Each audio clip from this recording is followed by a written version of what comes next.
अस्सलाम वालेकुम dear friends, उम्मीद है आप सब खैरियत से होंगे। हमारा आज का जो लेक्चर है डिस्पर्सल ऑफ अनलॉफुल असेंबली आज हम डिस्कस करेंगे और साथ ही साथ हम जो है डिस्कस करते चलेंगे आपका जो पब्लिक न्यूसेंस का टॉपिक है।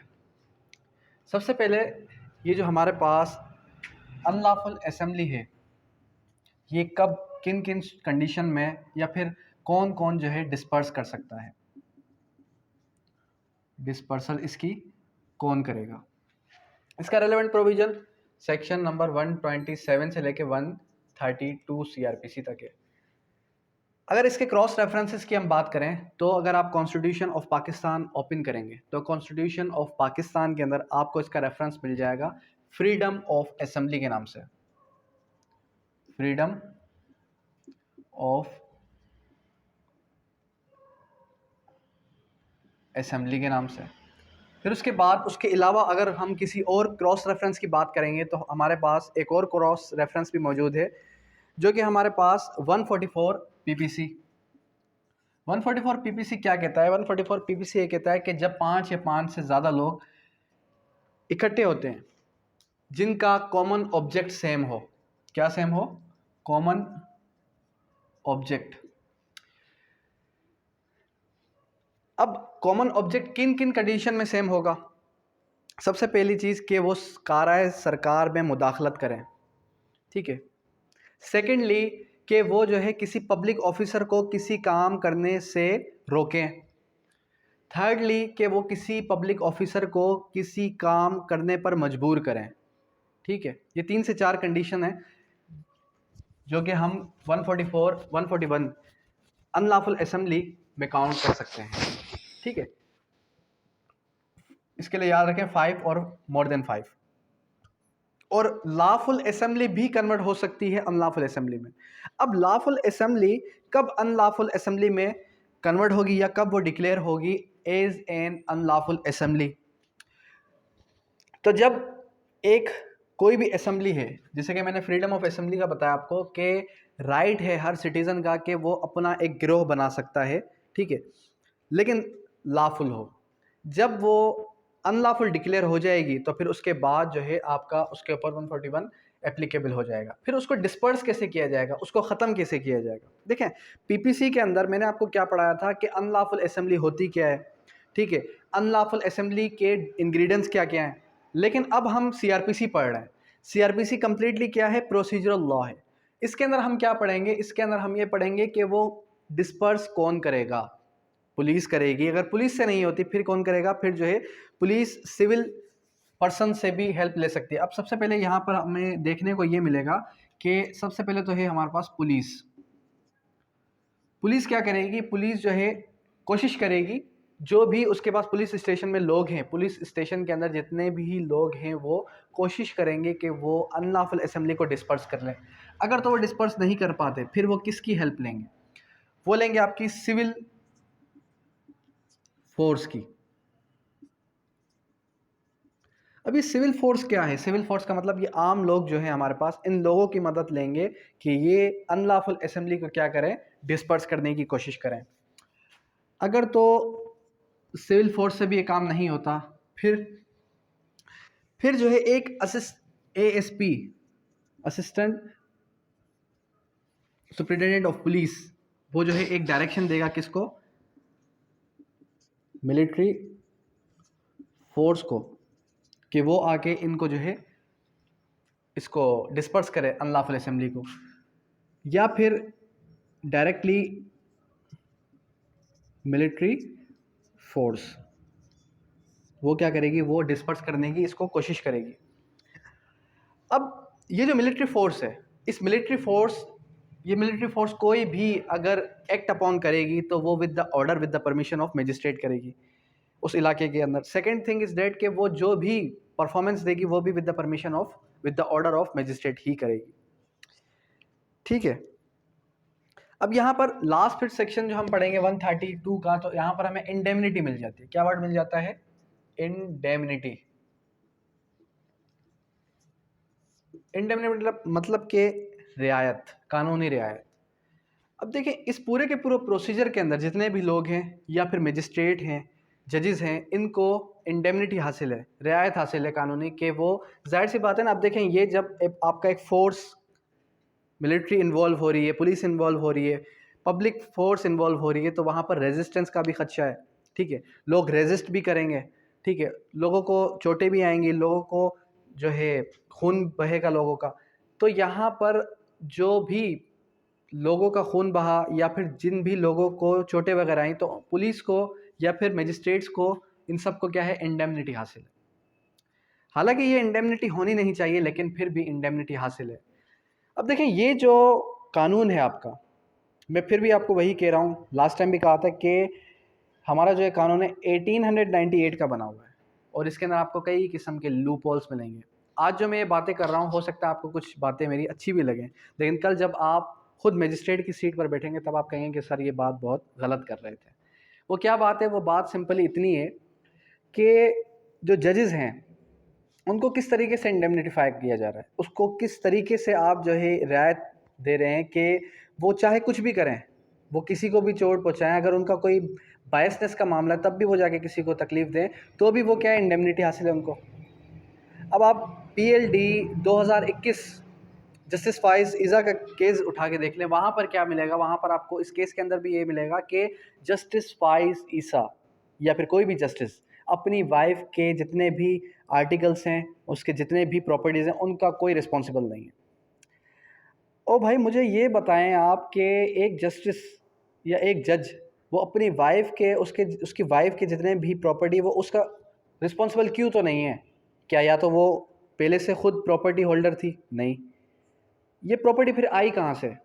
जाहिर सी बात है, आपकी वाइफ से अगर कोई चीज़ बरामद होती है वो डेफिनेटली आपकी है, लेकिन यहाँ पर भी किस चीज़ का सहारा लिया गया? लॉ का सहारा लिया गया कि रेट्रोस्पेक्टिव अफेक्ट नहीं होना चाहिए। रेट्रोस्पेक्टिव अफेक्ट नहीं होना चाहिए मतलब कि ये जब हमने लॉ पास किया, ठीक है, वो किया 16 मई 2021 को, ठीक है। अब जो प्रॉपर्टी उनकी वाइफ के पास थी वो थी 16 मई 2021 से पहले की, तो ये वहाँ पर एप्लीकेबल नहीं है। ठीक है, अब ये जो मेरे कहने का मकसद ये था कि जो अंग्रेज़ साहब बहादुर ने ये कानून पास किया था, वो किया था खुद के लिए। खुद के लिए से मुराद कि उन्होंने अपने लिए ये कानून बनाया था कि हम अंग्रेज़ हैं, हम गोरे हैं, आप जितने भी हमारे ग़ुलाम हैं, आपको इंडेमनिटी नहीं है, हमें इंडेमनिटी हासिल है। कि हम जजेस हैं, हम पुलिस ऑफिसर हैं, हमारी मिलिट्री फोर्स है, हम जो चाहे वैसा कर सकते हैं। आ रही बात समझ में? कहने का मकसद क्या, उन्होंने अपनी सहूलत के लिए बनाया था। मतलब कि जुडिशरी के पास इतने सारे इंडेमनिटी के पावर्स हैं, इतने सारे इंडेमनिटी के पावर्स हैं कि जिसका कोई एक्सक्यूज़ नहीं मिलता आपको। और आप करंट सिचुएशन में, अभी रिसेंटली में जो है उसका USA का लॉ पढ़ रहा था, तो वहाँ पर मैंने एक चीज़ देखी कि उनका जो पेनल लॉ है उसके अंदर भी जुडिशरी को कोई भी इंडेमनिटी हासिल नहीं है। इंडेमनिटी अगर हासिल है भी तो एग्जीक्यूटिव को है, जुडिशरी को कोई भी इंडेमनिटी हासिल नहीं है।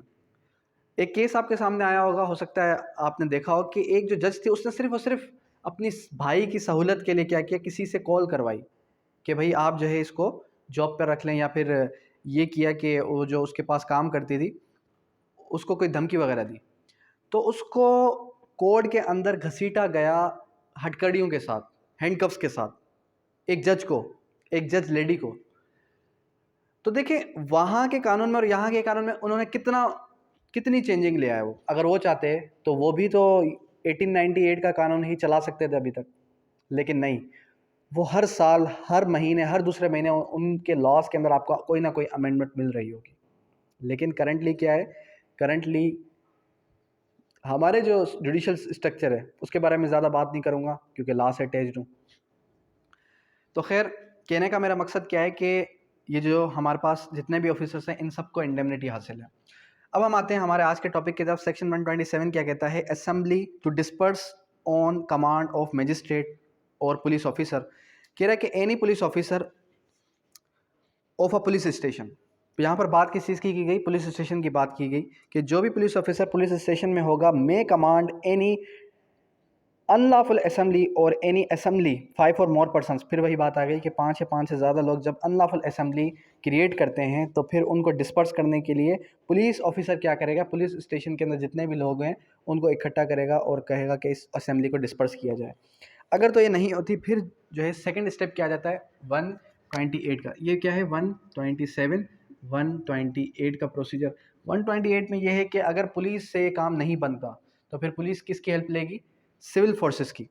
Civil forces if upon being so commanded any such assembly does not disperse with or without being so commanded, it conduct itself in the manner to show determination not to disperse, force में require the assistance of male person. यहाँ पर male person का जिक्र है तो हमारे पास जितने भी सिविल के लोग हैं उनकी हेल्प आउट कर सकती, मतलब कि सिविल लोग जो हैं वो हेल्प आउट कर सकते हैं पुलिस की, ताकि ये असेंबली डिस्पर्स हो सके। फिर उसके बाद फर्दर आ जाता है नेक्स्ट जो है हमारे पास 129 सीआरपीसी क्या कहता है कि use of military force if any such assembly can not be otherwise disperse, मतलब इन दो कंडीशन से क्या हुई? डिस्पर्स नहीं हुई। फिर क्या होगा? It may be necessary the public security that it should be disperse the police officer of the highest rank not below the rank of assistant superintendent and deputy superintendent, मतलब कि एएसपी से कम का नहीं हो, एएसपी से अपर का हो सकता है कोई भी ऑफिसर, वो क्या करेगा? वो हेल्प लेगा किसकी? मिलिट्री फोर्सेस की। नेक्स्ट सेक्शन क्या कहता है?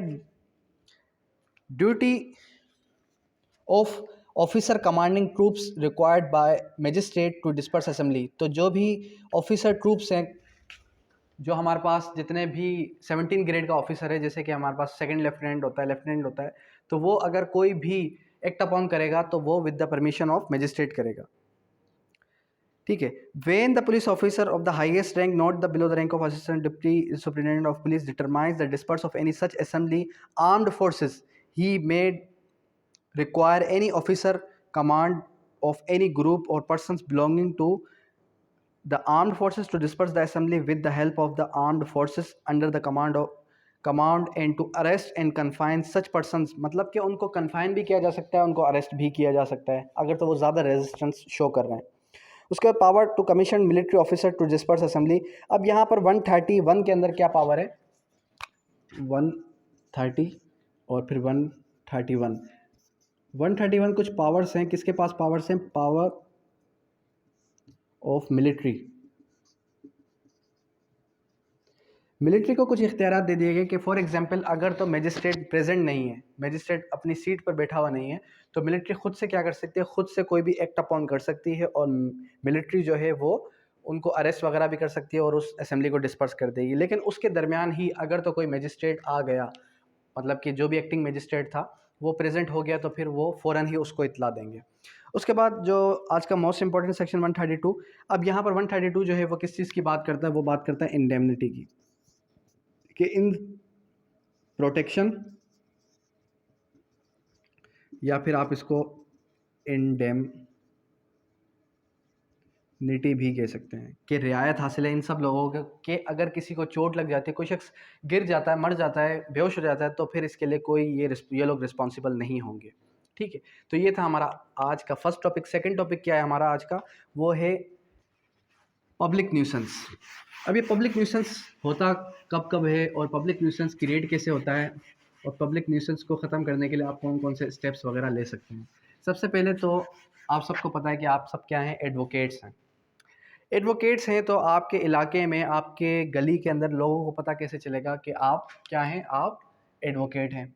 आपने सबसे पहले एप्लीकेशन मूव कर देनी है पब्लिक न्यूसेंस की। पब्लिक न्यूसेंस है क्या? बेसिकली इन सिंपल मैनर, आपकी गली के अंदर कोई भी ऐसा मवाद पड़ा हुआ है, ठीक है, जिससे आप डिस्टर्ब हो रहे हैं, उसके लिए आप एप्लीकेशन मूव कर सकते हैं पब्लिक न्यूसेंस की। फॉर एग्जांपल बजरी पड़ी हुई है, फॉर एग्जांपल कचरा पड़ा हुआ है, फॉर एग्जांपल कि जो घर के बाहर जो स्लेब होती है, ठीक है, वो जो रॉन्गफुली पजेस्ड करके स्लेब बना देते हैं, उसकी वजह से अगर आपकी गाड़ी भी नहीं गुजर रही होती, या फिर कोई गाड़ी खड़ी हुई है, ठीक है, ऐसी कोई भी चीज़ जिसकी वजह से आप डिस्टर्ब हैं, या फिर कोई शख्स अपने घर के अंदर कोई जानवर पाल के बैठा हुआ है, इसके अंदर हम जो है पढ़ेंगे आगे चल के 133 के अंदर। तो 133 के अंदर आप अगर इसको ओपन करें, 133 सेक्शन ज़रा ओपन करें, इसके अंदर आपको क्या मिलेगा? इसके अंदर आपको 3 ऑर्डर मिलेंगे। कौन कौन से 3 ऑर्डर मिलेंगे? एक आपको 133 के तहत तो मिलेगा कंडीशनल ऑर्डर,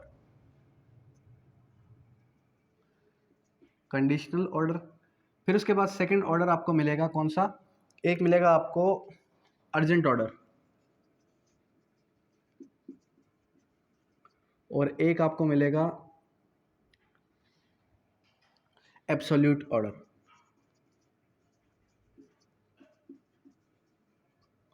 ये 3 किस्म के आपको ऑर्डर मिलेंगे।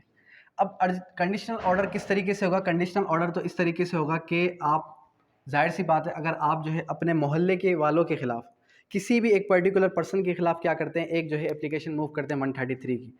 133 सीआरपीसी की जब आपने एक एप्लीकेशन मूव की पब्लिक न्यूसेंस की। अच्छा, पब्लिक न्यूसेंस क्या है? पब्लिक न्यूसेंस जो है एक हाइब्रिड रॉन्ग है।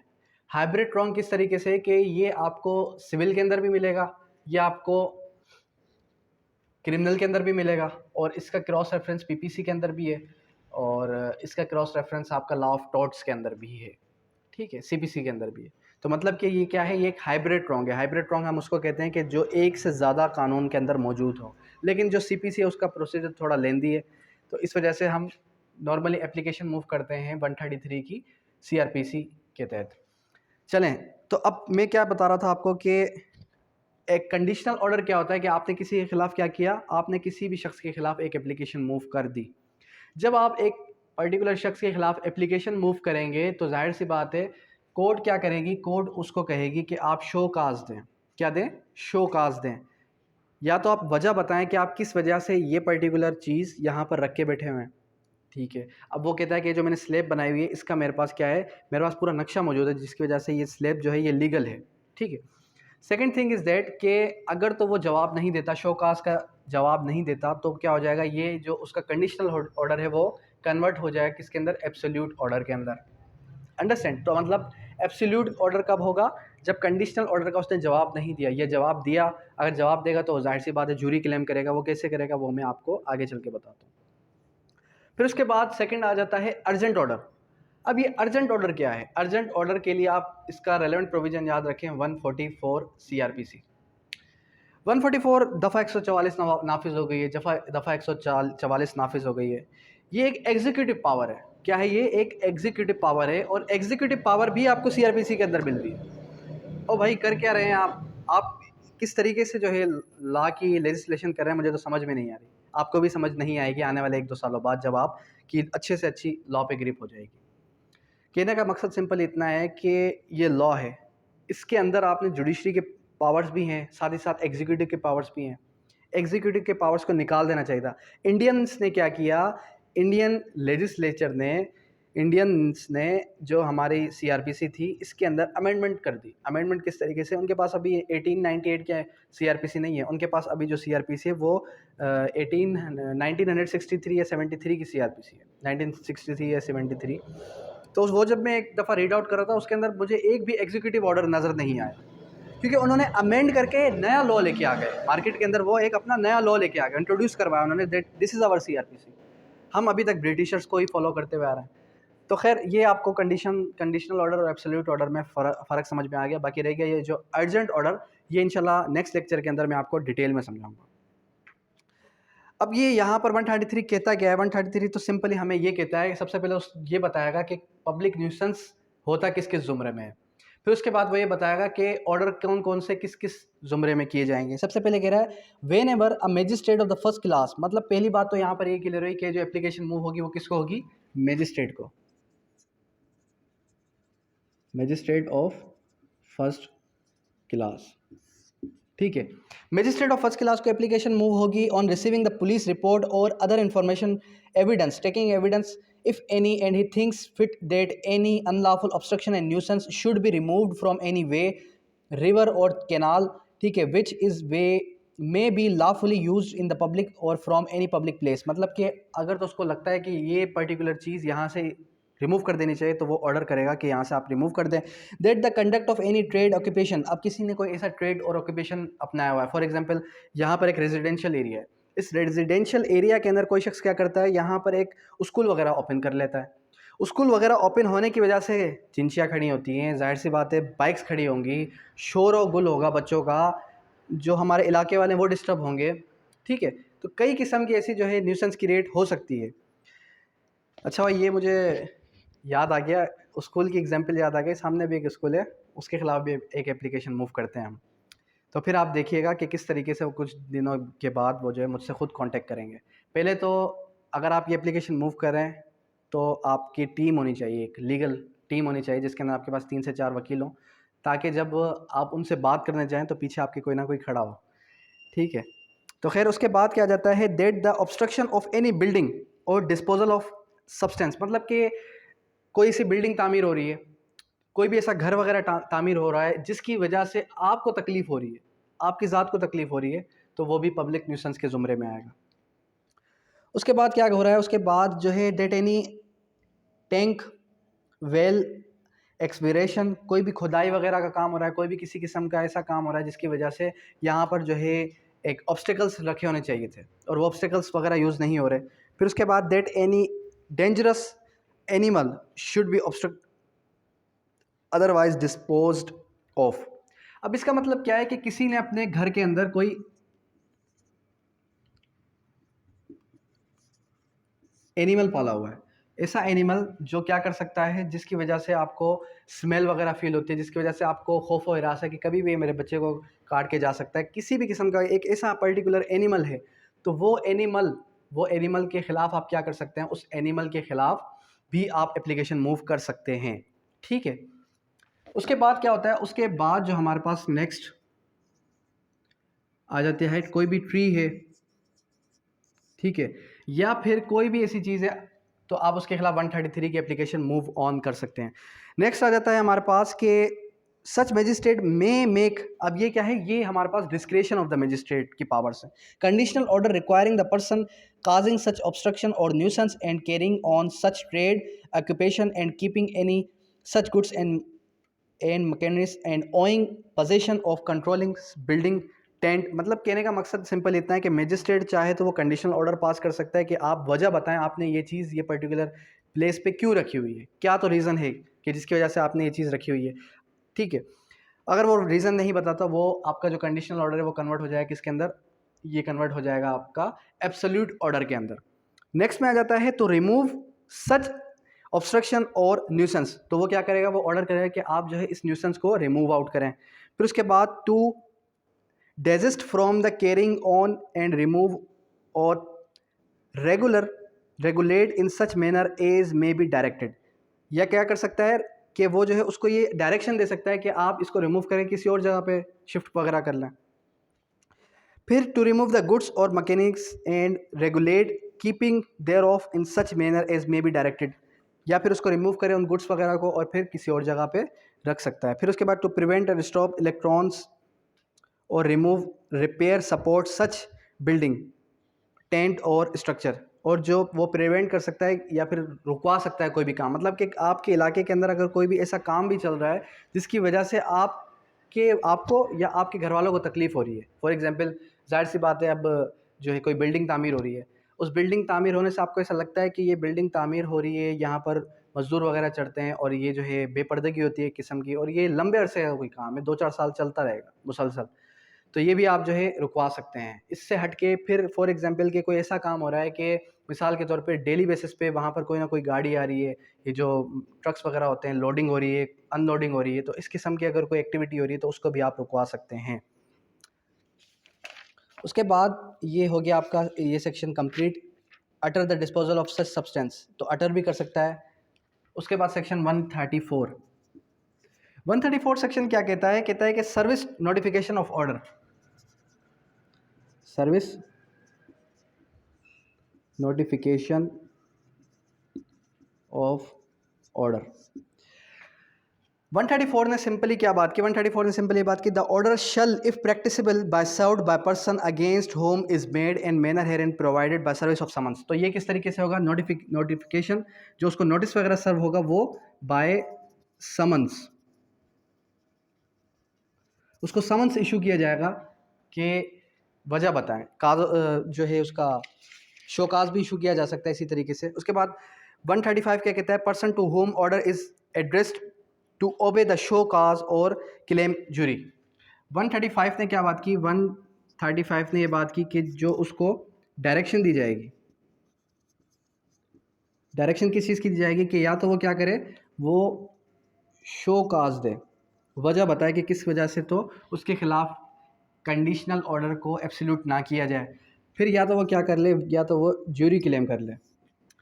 ज्यूरी किस तरीके से क्लेम की जाएगी? For the consequences of his telling to do so, if such person does not perform such act or appear to show cause to apply, appointment of a jury is required by 135, he shall be liable to the pending penalty, this penalty prescribed in that behalf। मतलब कहने का मकसद क्या है? 135 136 ने ये बताया कि नताइज क्या होंगे अगर तो वो क्या करता है, अगर तो वो जो है वजह बता देता है।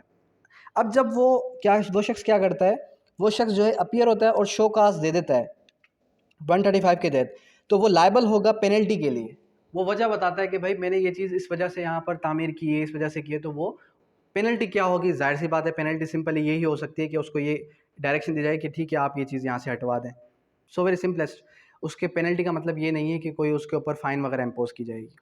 Procedure where he appears to show cause, if he appears and shows cause against the order of magistrate, shall take evidence and manner provided chapter number 20, the magistrate is satisfied that the order is not responsible, proper and further proceedings shall be taken in the case। अब ये यहाँ पर 137 ने क्या बात की? 137 ने simple इतनी बात की, तो वो शख्स क्या करता है? शो काज दे देता है। शो काज दिया, वजह बताई, और उसने कहा कि यहाँ पर तो ऐसी कोई चीज़ है ही नहीं। अब यहाँ पर ऐसी कोई चीज़ नहीं है, मजिस्ट्रेट को ही वो झूठा साबित कर रहा है, केस को ही पूरे के पूरे झूठा साबित कर रहा है, तो फिर क्या होगा? फिर जो है मजिस्ट्रेट ये बताएगा कि आप मुझे एविडेंस दें। क्या दें? एविडेंस दें। और वो एविडेंस देने में हो जाता है कामयाब।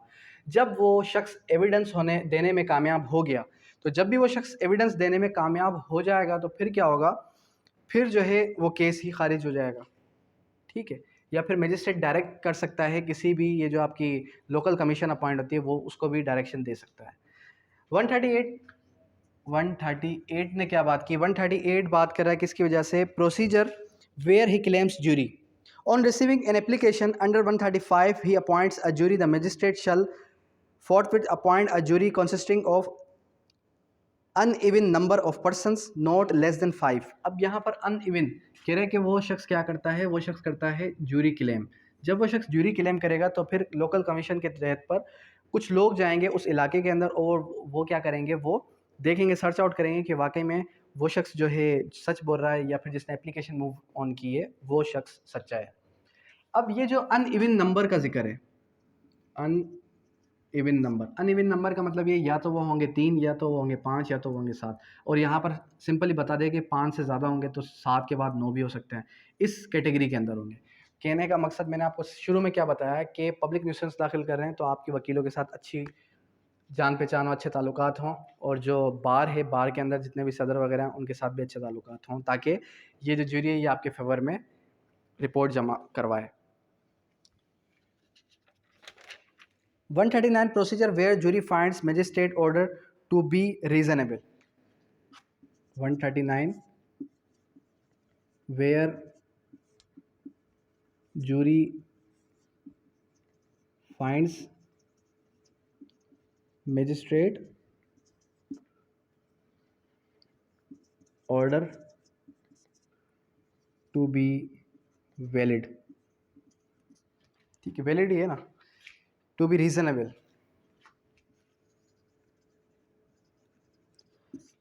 अब जो जूरी क्लेम की गई, ठीक है, जूरी ने सर्च आउट की उस जगह की, और जूरी को ऐसा लगा कि जो मजिस्ट्रेट का ऑर्डर है वो क्या है? वो रीजनेबल है। तो फिर क्या होगा? इफ़ द जूरी और a majority of the jurors find that the order of the magistrate is reasonable with the proper and originally made or subject to the modification which the magistrate accepts, the magistrate shall make an order modification, the magistrate उसके बाद absolute। मतलब क्या होगा? तो फिर अगर reasonable है तो फिर वो ऑर्डर कन्वर्ट हो जाएगा किसके अंदर? एब्सोल्यूट के अंदर, एब्सोल्यूट ऑर्डर के अंदर कन्वर्ट हो जाएगा। फिर लास्ट में जो सेक्शन है वो 140 का है, procedure the order being made absolute. जब एब्सोल्यूट हो गया, when an order has been made absolute under 136, 137, 139, the magistrate shall give notice to the same person against whom. अब यहाँ पर क्या होगा? 140 के तहत अगर तो वो ऑर्डर हो गया एब्सोल्यूट, एब्सोल्यूट होने के बाद क्या होगा? एब्सोल्यूट होने के बाद उस पर्सन को डायरेक्शन दी जाएगी, कि आप ये चीज़ फ़ौरन रिमूव करें। वो चीज़ कोई भी हो सकती है। मैंने आपको शुरू में क्या बताया कि फॉर एग्ज़ाम्पल कोई भी ऐसा शख्स है जो इलाके के अंदर क्या करता है, जो इलाके के अंदर कोई कुत्ता पाल के बैठा हुआ है, कोई जो है नाज़ेबा जो है साउंड्स वगैरह चला रहा होता है, गाने वगैरह चला रहा होता है, जिसके शोर की वजह से आप डिस्टर्ब हैं, तो आप पब्लिक न्यूसेंस फाइल करें। या ऐसा कोई भी एक्ट अपॉन करता है, गाड़ियाँ खड़ी हुई हैं, कोई भी ऐसा एक्ट है जिसकी वजह से आप डिस्टर्ब हो रहे हैं, क्या आप खुद डिस्टर्ब हो रहे हैं या आपके फैमिली मेम्बर्स डिस्टर्ब हो रहे हैं, आप उसके खिलाफ 133 की एप्लीकेशन मूव ऑन कर सकते हैं। तो ये था हमारा आज का टॉपिक, जिसके अंदर आज हमने क्या डिस्कस किया, डिस्पर्सल ऑफ अनलॉफुल असेंबली। साथ ही साथ हमने डिस्कस किया पब्लिक न्यूसेंस का टॉपिक। अब ये जो पब्लिक न्यूसेंस का टॉपिक था, हो सकता है आप में से कुछ स्टूडेंट कहेंगे सर आपने सिर्फ बैरक्ट ही पढ़ाया, तो इसका रीज़न क्या है? इसका रीज़न ये है कि ये जो सीआरपीसी का ये जो प्रोविजंस हैं, ये आपके आते हैं स्क्रीनिंग के लिए, या स्क्रीनिंग की हद तक यहाँ से सवाल आता है। अब स्क्रीनिंग की हद तक अगर यहाँ से सवाल आएगा भी, तो जाहिर सी बात है वो आपसे बैरक्ट से ही पूछेगा, कमेंट्री के अंदर तो वो नहीं जाएगा। लेकिन मैंने आपको लास्ट टाइम भी बताया था, आपकी जो एक्चुअल सीआरपीसी है वो स्टार्ट कहाँ से होती है? वो स्टार्ट होती है आपकी 154 सीआरपीसी एफआईआर के टॉपिक से, जो चैप्टर नंबर 14 है आपका। वहाँ से ऑनवर्ड जब हम चलेंगे तो फिर हम सीआरपीसी को in depth with the case laws discuss करने की कोशिश करेंगे। केस लॉज सिंध वालों के लिए कोई ख़ास इंपॉर्टेंट नहीं है। फिर दोबारा कहूँगा कि रिटर्न के अंदर आपने कोशिश करनी है कि केस लॉज का रेफरेंस नहीं देना। हाँ, अगर तो वो लेंदी क्वेश्चन है, 20 नंबर का क्वेश्चन है, तो वहाँ पर आप केस लॉज का रेफरेंस दे सकते हैं, ठीक है। अदरवाइज केस लॉस देने की ज़रूरत नहीं है। और अगर कोई ऐसा क्वेश्चन आ जाता है जो कि लॉ में से नहीं है, जैसे कि चांस विटनेस आया था लास्ट टाइम, कैलेंडर विटनेस आया था, ऐसे कोई पर्टिकुलर क्वेश्चंस आ जाते हैं, तो फिर उसमें केस लॉज का रेफरेंस भी दिया करें अगर आते हैं तो। नहीं आते तो एयर का जो उसका साल है वही याद हो तो भी काफ़ी है, ठीक है। हाँ, नहीं वो फिर हम जो है कल डिस्कस करेंगे। अब यहाँ तक कोई क्यूरी है तो आप कर लें। Thank you, that's all.